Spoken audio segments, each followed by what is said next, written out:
안녕하십니까. 반갑습니다. 오늘 본문은 이렇게 시작합니다. 그 땅에 기근이 심하고. 하나님께서 요셉에게 알려주신 계획이 무엇입니까? 7년의 풍년과 7년의 흉년입니다. 요셉이 총리로 치리하는 애굽은 이것을 알고 미리 대비를 한 까닭에 곡식이 넉넉할 수 있었던 까닭이죠. 아무리 풍년이 계속된들 오히려 사람들은 더욱 안일하여 흉년을 대비할 수 없었던 것입니다. 그래, 올해가 지나가면 다시 회복이 될 거라고 생각할 것이지 누가 흉년이 계속되리라고 생각했겠습니까? 하지만 예고된 흉년이 계속됩니다. 이것이 하나님을 믿는 야곱의 집안에도 불어닥쳤습니다. 이제 견디다 못한 야곱은 자식들에게 말합니다. 너희들이 다시 애굽에 가서 양식을 사와야겠다. 그들이 기댈 곳이 애굽밖에 없다는 것을 야곱은 압니다.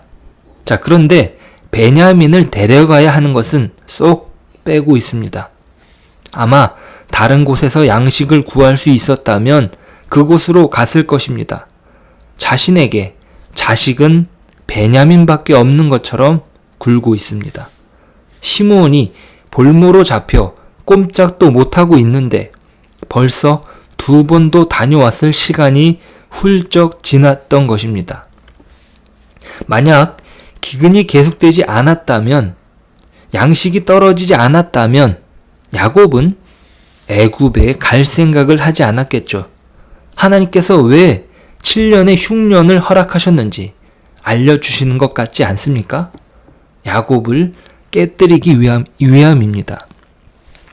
모든 문제의 해결은 야곱에게 있습니다. 문제를 만든 것도 야곱이요. 지금 이렇게 가정이 해체될 위기에 놓인 것도 사실상 야곱의 고집스러운 편애로 인한 것입니다. 야곱의 모난 인생의 굴곡을 자식들도 이해하지 못하는 바가 아니어서 그랬는지 야곱이 움직일 때까지 기다립니다. 그들이 베냐민을 보쌈을 해서라도 애굽을 다녀왔을 수도 있을 텐데 야곱에게 주어진 권위는 누구도 거스를 수 없는 것이죠. 그렇게 막무가내로 애굽을 다녀오라는 아버지의 말에 자식들은 발끈합니다. 이번에는 유다가 대신하여 말합니다. 아버지, 우리가 베냐민을 데려가야 합니다. 그 사람이 베냐민을 데려오지 않으면 얼굴도 못 본다고 했는데 우리가 오히려 첩자로 더 몰릴 것입니다. 그러자 아버지는 아들을 원망합니다. 왜 진실을 말해서 나를 난처하게 하느냐? 6절입니다. 이스라엘이 이르되 너희가 어찌하여 너희에게 또 다른 아우가 있다고 그 사람에게 말하여 나를 괴롭게 하였느냐? 아무리 야곱을 좋게 봐주려고 해도 좋게 보기 어려운 모습이죠. 어떤 문제가 있으면 그 문제의 본질을 보아야 하는데 계속 부분적인 문제에만 매달리고 불평을 합니다. 야곱은 본질을 뚫지 못하고 있어요. 자꾸만 피해가려고 합니다. 그리고 주변의 문제를 가지고 화를 내고 원망하는 것이죠. 아무런 소용이 없는 원망만 늘어놓습니다. 왜요? 피하고 싶으니까요. 그런데 그것은 피할 수 없는 것입니다. 그것을 직면할 때 길이 열리는데 그러지 못하고 있습니다. 이때 유다가 나섭니다. 8절입니다. 9절까지 보실까요? 유다가 그의 아버지 이스라엘에게 이르되 저 아이를 나와 함께 보내시면 우리가 곧 가리니 그러면 우리와 아버지와 우리 어린 아이들이 다 살고 죽지 아니하리이다. 내가 그를 위하여 담보가 되오리니 아버지께서 내 손에서 그를 찾으소서. 내가 만일 그를 아버지께 데려다가 아버지 앞에 두지 아니하면 내가 영원히 죄를 지리이다. 유다는 자기를 담보로 하여 야곱을 설득합니다. 누구도 책임지지 않으려는 난처한 상황 속에서 자기를 겁니다. 이러한 모습은 장남인 베냐민이 말했던 것과 너무 다른 모습이죠. 장남인 르우벤입니다. 르우벤은 애굽에 돌아와 장남으로서 했던 말이 무엇이었습니까? 베냐민을 데려가야 한다고 하면서 자신의 아들들을 죽여도 좋다고 말하지 않나요? 자기 희생이 아니라 다른 사람의 희생을 담보 삼습니다. 요셉 앞에서 자신들이 요셉을 애굽에 팔아서 이렇게 되었다고 후회할 때에도 르우벤은 자신은 그렇게 하지 말자고 하지 않았냐고 책임을 전가하지 않습니까? 자기는 희생하지 않고 책임을 지겠다는 것은 진정 리더의 모습이 아닙니다. 유다의 이러한 희생에 야곱이 설득당합니다. 자기를 버리는 사람 앞에 당해낼 사람이 없는 것이죠. 이러한 모범이 지금 야곱과 대비되는 것이요. 결국 야곱이 자신을 버리는 결정을 내릴 수 있는 기회를 열었다고 말할 수 있습니다. 자, 사실상 하나님께서는 이 야곱의 항복을 받고 싶으신 것이에요. 이 가족을 살리는 길은 자기 희생 없이는 불가능한 것입니다.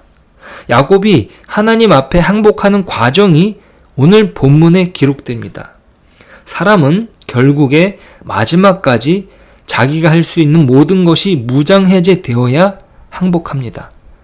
마지막까지 자기 포기가 너무 어려운 것이에요. 그렇게 자기가 포기되어야 사람은 하나님을 의지합니다. 야곱을 보십시오. 자, 그가 베냐민을 내놓기 전까지 무엇을 내놓는지 말이에요. 먼저는 상대방의 마음을 살 예물입니다. 11절이에요. 그들의 아버지 이스라엘이 그들에게 이르되 그러할진대 이렇게 하라. 너희는 이 땅의 아름다운 소산을 그릇에 담아 가지고 내려가서 그 사람에게 예물로 드릴지니 곧 유향 조금과 꿀 조금과 향품과 몰약과 유향나무 열매와 감 복숭아이니라. 자, 이것은 자신의 인생을 살면서 배운 처세술입니다. 사람의 마음을 사기 위한 전략인 것이죠.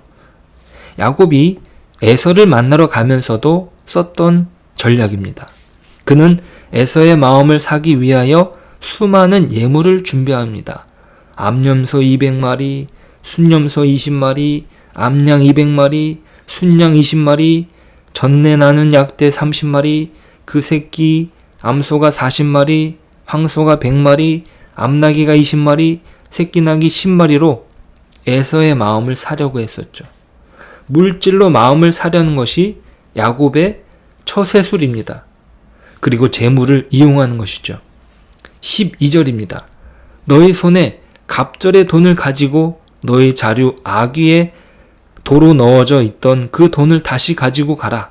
혹 잘못이 있었을까 두렵도다. 자, 이것이 나쁘다는 것이 아니에요. 또 필요한 방법이죠. 자, 이것은 요셉이 살아온 방법을 보여주고 있습니다. 그의 사고 방식을 보여주는 것이죠. 그는 돌아온 돈을 다시 가져갈 뿐만 아니라 그 2배에 해당하는 돈을 가져가라고 합니다. 자, 여기에서 야곱이 하나님을 신뢰하기보다 인간적인 방법에 익숙해 있는 모습을 보게 됩니다. 그러면서 두려움에 사로잡히죠. 왜 그렇습니까? 이 모든 것으로는 확신이 없기 때문이죠. 문제의 본질이 무엇인지 야곱이 알고 있습니다. 하지만 마지막까지 포기하는 것이 너무나도 어려운 것이죠. 자, 이제 마지막 자기 포기가 야곱에게 나타납니다. 13절입니다. 내 아우도 데리고 떠나 다시 그 사람에게로 가라. 그리고 이어서 야곱의 신앙 고백이 나옵니다. 전능하신 하나님께서 그 사람 앞에서 너희에게 은혜를 베푸사 그 사람으로 너희 다른 형제와 베냐민을 돌려보내게 하시기를 원하노라. 내가 자식을 잃게 되면 이르리로다. 자, 이 신앙 고백이 나오게 되는 것이죠. 자, 신앙은 말이에요. 자기 포기에서 나온 것입니다. 자기를 포기하지 않으면 하나님을 의지하지 않습니다. 그것이 너무나 어려운 일이기에 하나님께서는 야곱에게 7년의 흉년을 허락하신 것이죠. 7년의 흉년이 없었다면 야곱이 이렇게 하나님을 의탁할 수 있었을까요? 하나님께 자기를 맡길 수 있었냔 말이에요. 자, 오늘 본문의 1절이 14절의 위대한 야곱의 신앙 고백과 연결되는 것입니다. 그 땅에 기근이 심하고와 내가 자식을 잃게 되면 이르리로다. 그 사이에 있는 야곱의 행위는 무엇입니까? 자기가 의지했던 모든 것을 버리는 것입니다. 하나님은 자기를 의지하고 나오기를 원하십니다. 하나님은 자신이 사랑하는 자녀가 자신을 의지하여 풍요롭기를 원하십니다. 세상이 줄 수 없는 평안을 누리길 원하시는 것이죠. 막다른 길에서 피할 수 있는 길을 여시는 분이 하나님이십니다. 야곱은 베냐민을 내어주며 하나님을 의지하지 않습니까? 그의 전부라 할 수 있는 베냐민, 자기 자신을 포기하는 결단 뒤에 하나님을 진정으로 의지하는 것입니다. 예수님께서도 이렇게 말씀하시지 않으셨습니까? 마태복음 16장 24절이에요. 자, 이에 예수께서 제자들에게 이르시되 누구든지 나를 따라오려거든 자기를 부인하고 자기 십자가를 지고 나를 따를 것이니라. 자, 하나님께서는 야곱에게 자기를 포기하게 하십니다. 그리고 하나님을 의지하라고 하시죠.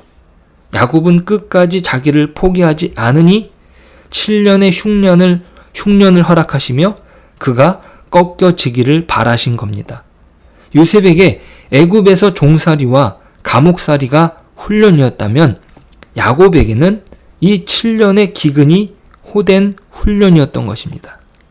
죽기 직전까지 가고 나서야 하나님을 의지합니다. 왜입니까? 자기 포기는 자기 자아의 죽음입니다. 내가 죽어야 주님께서 일하시는 것입니다. 우리의 신앙은 내가 하는 것이 아니라 오직 은혜로 가는 것입니다. 그 구원의 시작도 은혜요. 그 구원의 완성도 반드시 은혜가 필요합니다.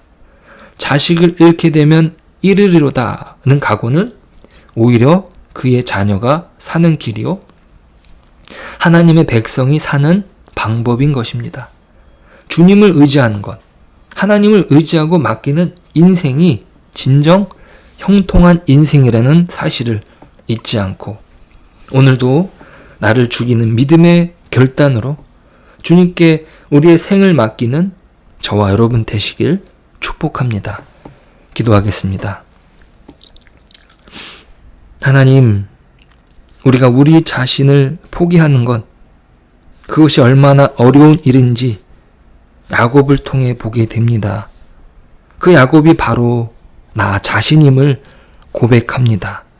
마지막까지 내가 포기하지 못하는 내가 가지고 있는 그 노력들, 하나님께서는 그것까지 포기하길 원하시고 또 우리를 훈련하시는 줄 믿습니다. 하나님, 우리가 하나님의 그 훈련 가운데 있게 하여 주시고 우리가 온전히 하나님을 의지하는 가운데 우리의 신앙이 자라고 또 우리가 온전히 하나님께서 주시는 것으로 만족하고 또 하나님의 인도하심 안에 저희들이 있도록 도와주시옵소서. 그리하여 하나님을 닮아가고 또 하나님의 돌보심을 경험하며 나아가는 복된 주님의 자녀 되게 하여 주옵소서. 예수님의 이름으로 기도드립니다. 아멘.